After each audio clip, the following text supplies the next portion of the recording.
15 years ago, a little studio called Rocksteady released this. And for better and worse, the landscape of Batman video games has never been the same. Of course, I'm talking about Batman Arkham Asylum. And I knew I needed to at least look back at this game through some kind of different perspective for such a 15-year anniversary retrospective. However, I wanted to break it down a little differently than all of the other video essays that you can probably find on the internet right now. Because I knew I wanted to look at it, like I said, from a different lens. So not necessarily on the PS3 as you see before you here. This is the ugly Game of the Year edition. I say ugly because it's got the red PS3 case. I hated these cases. I'm sorry, PlayStation. I love the new reutilization of the strip right here, but the greatest hits with the red case, it's just, oh, I hate it. But this is the Game of the Year edition that was meant to also be compatible with 3D glasses that were not included. They were included in the original run of the Game of the Year edition, but not this one. Came with its own DLC, but to prove my point, this is the original way that I played Batman Arkham Asylum. Even though this was, I think, in 2010 when it got released as the Game of the Year edition, but the game originally came out on August 25th, 2009. And I've played it to death. How bad? Because the game's not even in the case. I think it's still in my PlayStation 3. Hey, look at that. An instruction booklet with bios and descriptions of a lot of things from back in 2009. God, I wish that. God, it's just how much I miss this sort of thing in modern gaming, which is also a cornerstone as to what makes Batman Arkham Asylum such a huge staple from WB Games, but specifically Rocksteady, and why it is that for the longest time, if someone were to ask me what's my favorite game out of the Batman Arkham franchise, I would actually end up saying Batman Arkham Asylum, the very, very first one.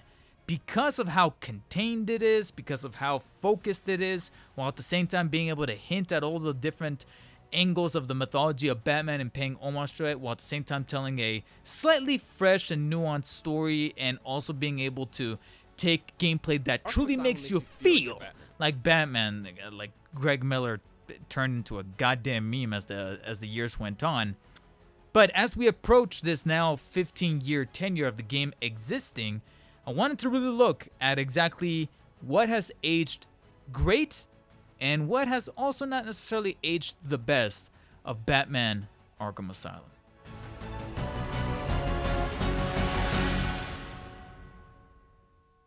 I guess to start, I should clarify that since I don't have the game in its own case, my most recent run to look at what has aged well and not well for the 15-year anniversary, I decided to finally pop my PC gaming cherry with one of my favorite games of all time, Batman Arkham Asylum, by playing it on my gaming PC, 60 FPS, but at 1080p because I wanted to make sure that I can capture, while at the same time making sure that the visuals are as crisp as possible, making sure that the light rays are there, that the textures are there as best as they can be for a game that is now technically 15 years old, and making sure that it's the most optimal performance of the game possible, even though I can technically bump it up to 2K because that's how far of a resolution this monitor was.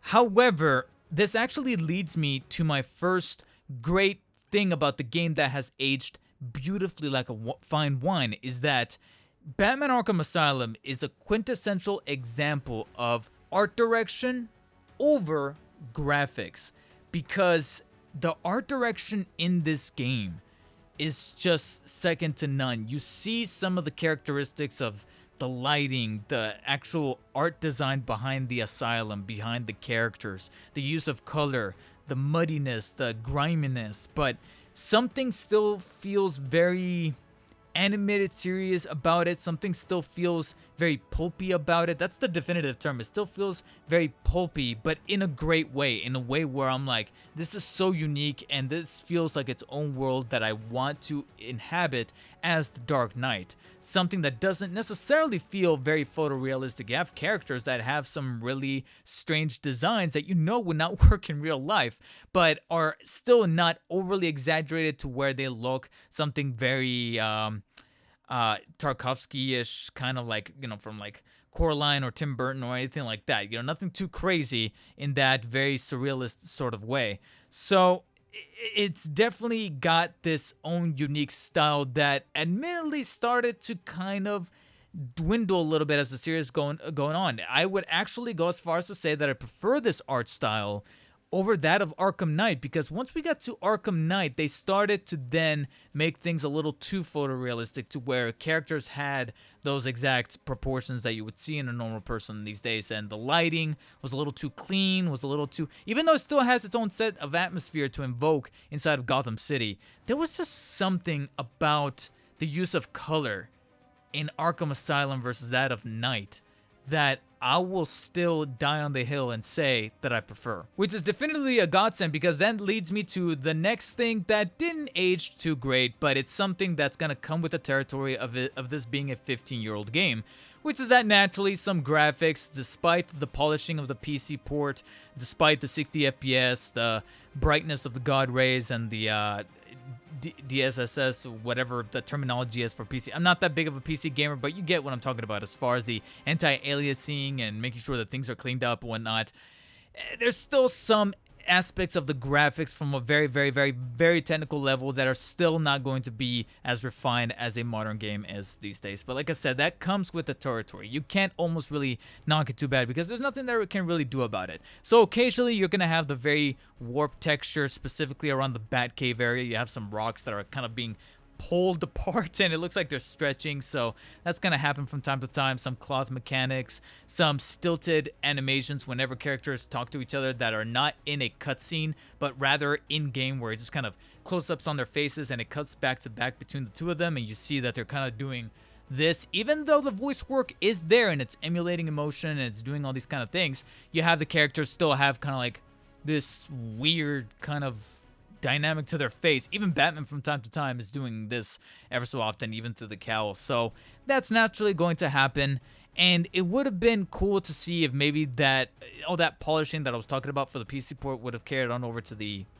cutscenes, but it does look like they're fully pre-rendered and they were simply just ported over as like practically MP4s, and they were just blown up to the resolution because they're still 30 FPS. They're still a little blurrier and much more kind of toned down as far as fidelity, so that kind of gives it away that these are just pre-playing movies. So kind of wish that they would have gone back in there and touched those up, but I think in order to do that, you would have to play the Return to Arkham double pack, and I hate that double pack because that remaster, they just changed the lighting. They did something weird to it to where it just kind of loses a little bit of what I was talking about with the art direction, and I refuse to replay that for the 15th anniversary. But no matter how crazy or weird Batman can kind of look like this, it's that goddamn voice. The man, the myth, the legend, the late but always great Kevin Conroy is still here, and that's never gonna get old. I can tell you that right now. Hearing Kevin Conroy in any of the Arkham games, even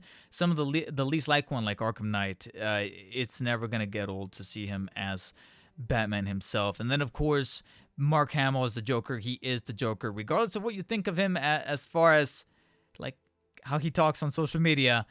Mark Hamill is the Joker, and it's very difficult to kind of separate the two. So to have them come over from animated series on over to Arkham Asylum, but do something about their voices just distinctly enough to separate them as the Arkham version of Joker, the Arkham version of Batman, and still have like this lineage to the animated series, but not actually say that these are the exact Batman and Joker from animated series it's a very difficult trick to pull off, but they did it because you can hear it by Joker kind of making his voice a little raspier and a little older, and then Batman's is a little bit more less raspy and a bit more confident, a bit almost even a little bit more full of himself. From time to time, you can hear it a little bit in his voice where, yeah, you can still tell that it's Conroy and Hamill, but they're doing something just genetically different about their voices that just makes these their own, while at the same time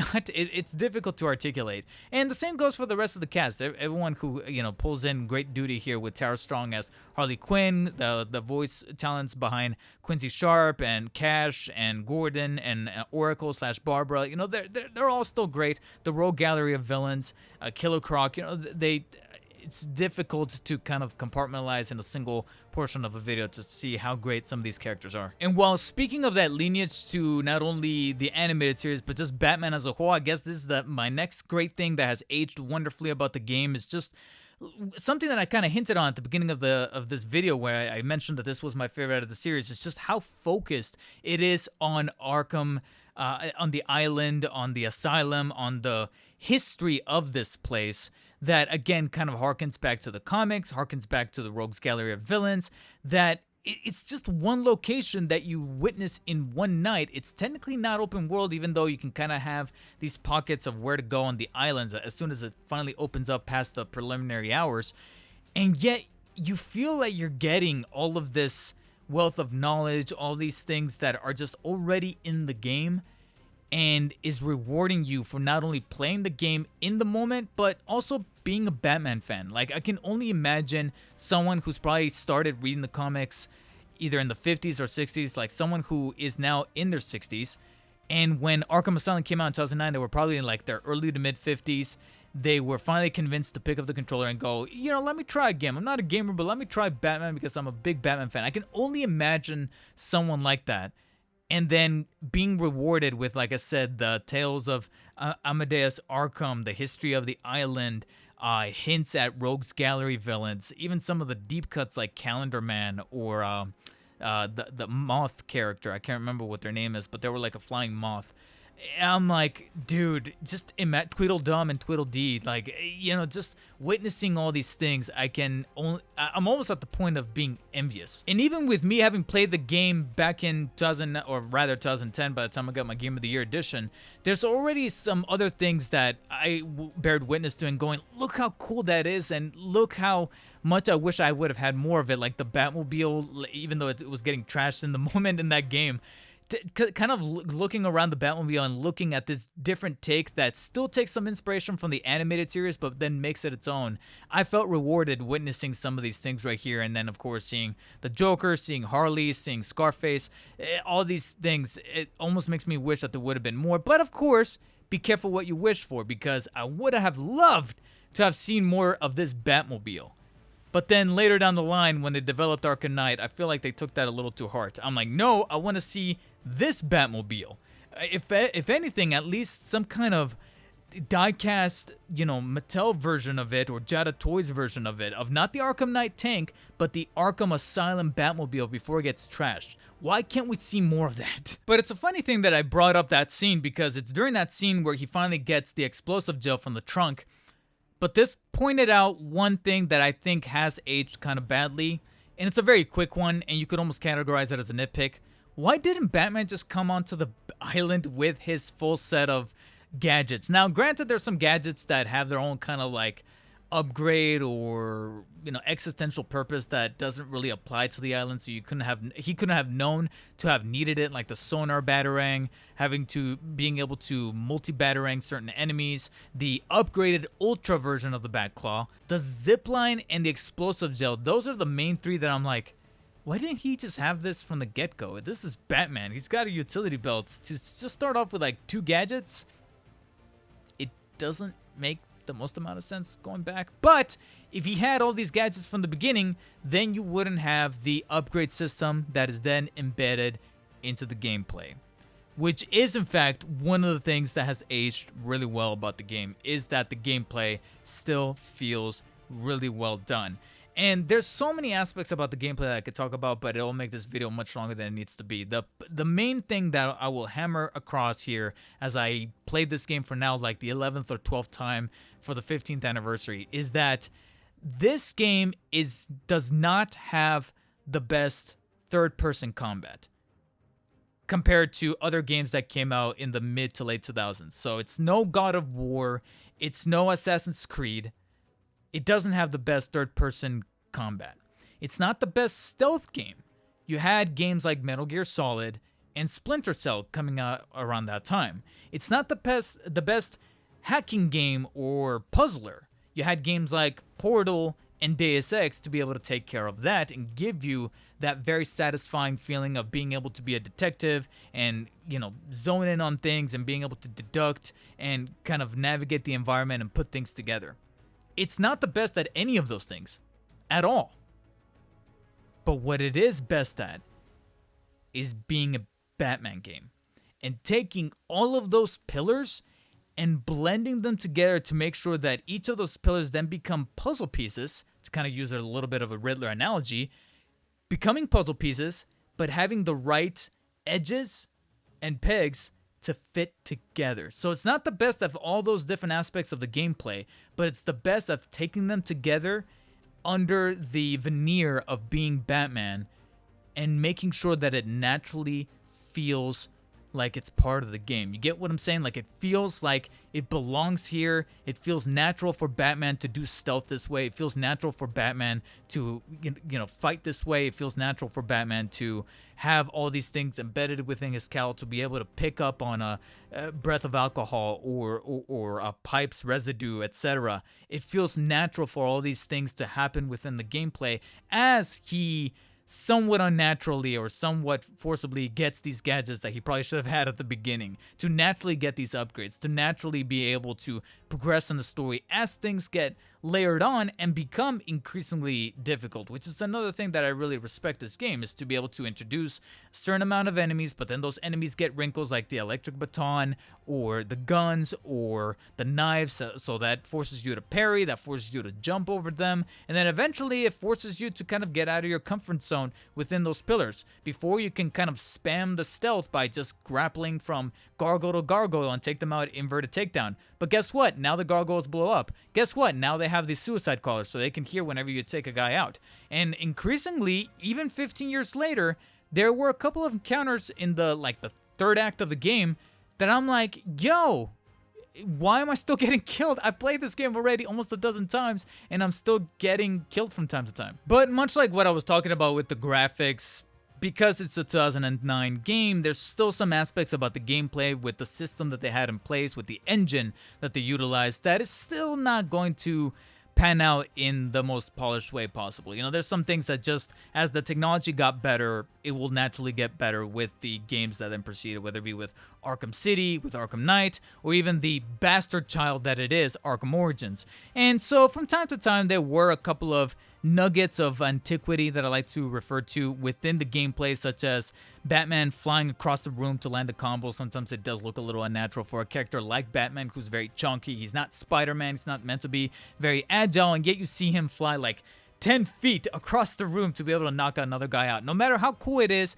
it does look a little cartoony from certain perspectives, from certain angles, regardless of how funny the ragdoll effects are, whether it be when you get killed or whenever the enemy gets taken down finally. And then, of course, from time to time, there would be the occasional moment that would piss me off, like whenever I would try to perform a glide kick, but for some reason, Batman's foot will get caught in a rail that just happens to have a much bigger hitbox, so he gets caught on that, he stops there, and I'm like, yo, I know for a fact I cleared that, but for some reason, the hitbox of the pipe is bigger, so he clashes with that, he stops, he lands in front of the enemy, and the enemy is like, it's Batman! Opens fire and shoots me down. I'm like, so you had moments like that, and then something that I did kind of notice here in my 15th year run is just how Batman sometimes even feels like turning the Titanic when he's sprinting, because it makes sense to be able to sprint down a hall in a very linear fashion, but as soon as you need to turn a corner, he's barely turning that. You might as well just stop and walk the rest of the way through. And I guess while I'm on the negative side of the list here of things that have not aged well about Batman, I mentioned that sometimes there would be some hiccups here with the combat, but one thing that I know at least is not my fault, because some of those things could be attributed to user error. It's a skill issue. But you know what's not a skill issue? The boss fights, because those were fundamentally made by design, and even though they do get fixed in the latter games, and out of all of them, it's the one that's not made by Rocksteady that has the best boss fights, which is Arkham Origins.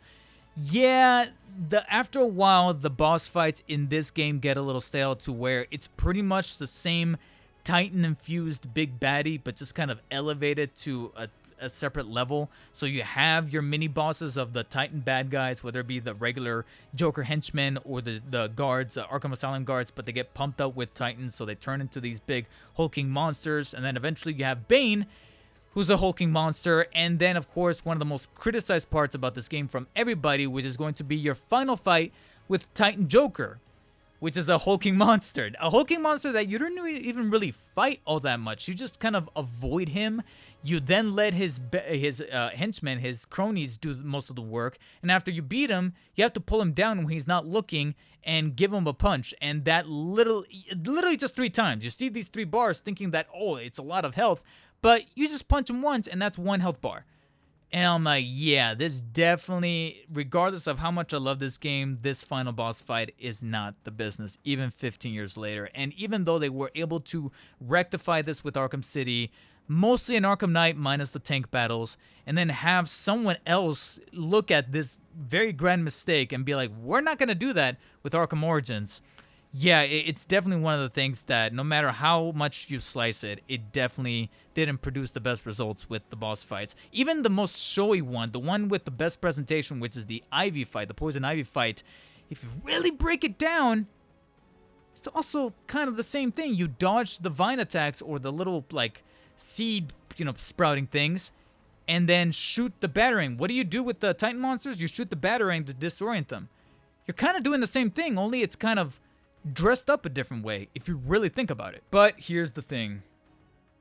All of these chinks in the bat suit are worth going through.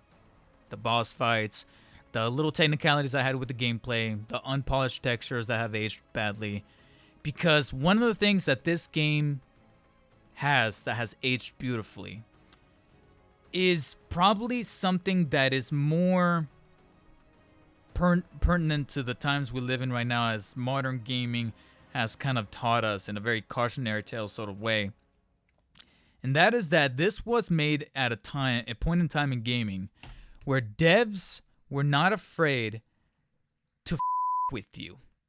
That's how emphatic I am about this point. The camera's shaking. This game is not afraid to really mess around with its own parameters. And in my opinion, it's one of my favorite things about Arkham Asylum. It's one of my favorite things about the series. And it's one of my favorite things that I kind of stood out to me as I played this game for, like I said, the 10th or 11th time, 15 years later, is all of these little moments where the devs thought to themselves, well, what if this happens? And they ran with it. Something that you will not see in modern gaming these days. The Scarecrow portions where they screw around with the mythology of Batman showing his dead parents coming back to life, having you walk through the alley, the visions, and then of course the big like you moments with the environment, but also with the fundamental mechanics of the game glitching out. Of course, by now everybody knows about the whole glitch out moment, but back in 2009, people legitimately thought that something was wrong with their game. And then when the game starts up from the beginning, but then you notice like some glitches, I'm pretty certain that some people who had a good head on their shoulders were like, something's weird. And then as soon as you see the upside down bat symbol with the face on the moon, you're like, oh shit, the game's really messing around with you. And you see Joker driving Batman, and that's how you know, yeah, this is awesome. And then when you then they decided to double down by switching the perspective, killing you and giving you the game over screen, but then telling you to move the middle stick, which no controller from either generation has a middle stick. So you're like, wait a minute, and I love that stuff. It harkens back to the days of like Psycho Mantis from Metal Gear Solid. Like, game developers don't do that.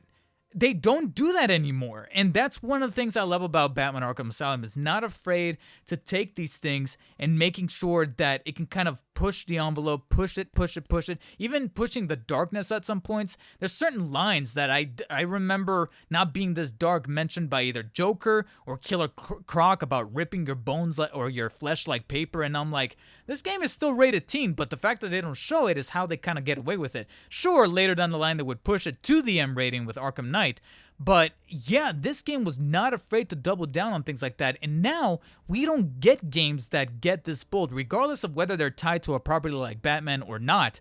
They just don't make them like this anymore. And that's one of the things that I love about certain games, is being able to take environments, turning them on their head, making sure that when you double back, you look at something and now it's inherently different, linking it to things that you may or may not have noticed before. I did notice before that when you turn away, you notice that Clayface is the one on the other side of that jail cell, so he transforms from the warden to then Commissioner Gordon. If you turn on detective mode, you don't see a skeleton. That is sick. Little things like that. I just wish that developers would be more like that. And then even things that I didn't really notice in my 15-year playthrough. I knew that when you kind of double back down the records corridor, you were going to have your flashback via the scarecrow toxin. You're going to have your flashback to when your parents got killed. But what I did not notice is that when you first enter the records office or the records corridor, the little thing that appears showing you where you are on the map, before it would say records hall or something like that.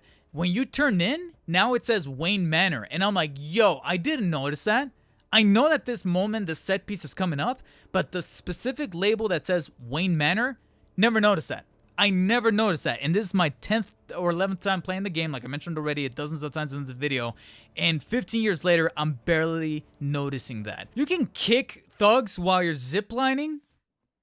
Yeah, I'm sorry. Maybe some of you already knew this. I didn't. I don't know why. I never bothered. I don't know why I thought it was restricted, but you can kick. It's because maybe I would press a button and it wouldn't happen, but once you're close to a thug, you can kick and it'll actually have Batman kick the thug as you're ziplining towards them. I never noticed that before. I never noticed that before. And then there's probably some other things that some others are, I'm hoping, will rediscover for the first time. The Joker goons that are welcoming you to the party during the finale, you can beat them up. And I know for a fact that a game today would not let you do that. They wouldn't go the extra mile of programming those henchmen to be actually fightable, if that's even a word. Like, they would just be like stagnant NPCs that you can't interact with. There would always be like an invisible wall or an invisible thing that would just keep the game from having fun. But here, they were like, yeah, the natural dress of these goons are to be clapping you as you walk down the pathway of this thing that Joker built to invite you in. But you can fight them. You can fight them, and they're gonna naturally, like a Joker thug would do, be like, oh, hell no, and they all gang up on you. And you even get a trophy or an achievement for it. That's sick. That is awesome. And so, yeah, like I said, certain things like this that just kind of feed into this not only being a timeless game, but even one that has built a reputation over time of possibly being a pseudo-Metroidvania, being able to go to different parts of the island. And there's going to be some areas that you wouldn't be able to gain access to until you get that gadget, which I guess is the reason for why Batman doesn't have his all of his gadgets at the very beginning, is being able to maybe classify this as a 3D Metroidvania. What do you guys think? I don't know. I think that's a little bit of a debatable reputation that the game has developed for itself. But all this is to say that this final point of what I consider to be the most timeless and the most well-aged aspect about this game is that this game is not afraid to speak to you, not just as a gamer, but as a Batman fan, as a comic book fan. And that's something yet you can tell through the work put into this game that Rocksteady and the people that were at Rocksteady at the time in 2008/2009 wanted to make sure you got, with someone like Paul Dini, who wrote for Batman the Animated Series, wrote with the script for this game. For the majority of the script. Of course, he probably had some people to help out with like dialogue, NPC, barks and things like that. But man, this is truly what makes Arkham Asylum timeless, in my opinion, still replayable after 15 years, and why I have a very, very, very solid and formidable case for why this is my favorite out of the series. It's that self-contained nature, while at the same time still feeling like it's reaching out and expanding to the far reaches of Blackgate, Bloodhaven, and Gotham City, while still telling a very cohesive story that feels, like I said, very replayable from beginning to end, and why it's my favorite. Or is it? Yeah, that's definitely going to have to be something that I also would like to kind of toss over to you guys. What would be a good approach to tackle the rest of the series? With now Arkham Asylum out of the way after my 15-year anniversary revisit of the game on PC, should I wait for the 15-year anniversary of Arkham City, since it's only 2 years away from 2011 to 2026? Or should I simply try to go through these games as quickly as possible, because then next year in 2025, we have the 10-year anniversary of Arkham Knight. So what do you guys think? Should I wait for their respective 15-year anniversaries, or should I just do this like as a, you know, bi-monthly or tri-monthly sort of thing leading up to Arkham Knight's 10th anniversary, and then serving as a in memoriam epilogue look back at what Rocksteady is now with the likes of Suicide Squad, Kill the Justice League? I don't think so. I think we should definitely culminate in one last good hurrah with that Arkham Knight. But I'm looking forward to seeing what you guys think down below, along with what you guys feel are your opinions on Batman Arkham Asylum after 15 years since its release. Do you guys still love it? Do you think it's a little antiquated, or do you think it's timeless like I personally believe? What's your favorite way of playing this game on the 360, on PlayStation 3, through the Return to Arkham double pack, which like I said, I personally kind of dislike, or PC with that crispy 60 FPS? Looking forward to seeing what you guys say down below, and as always, hit the thumbs up button if you enjoyed this video, thumbs down if you didn't. A massive thank you to our executive producers at the level 2 tier, Tom Bowling. And until next time, guys, stay humble and stay vigilant. They don't make them like they used to. They really don't.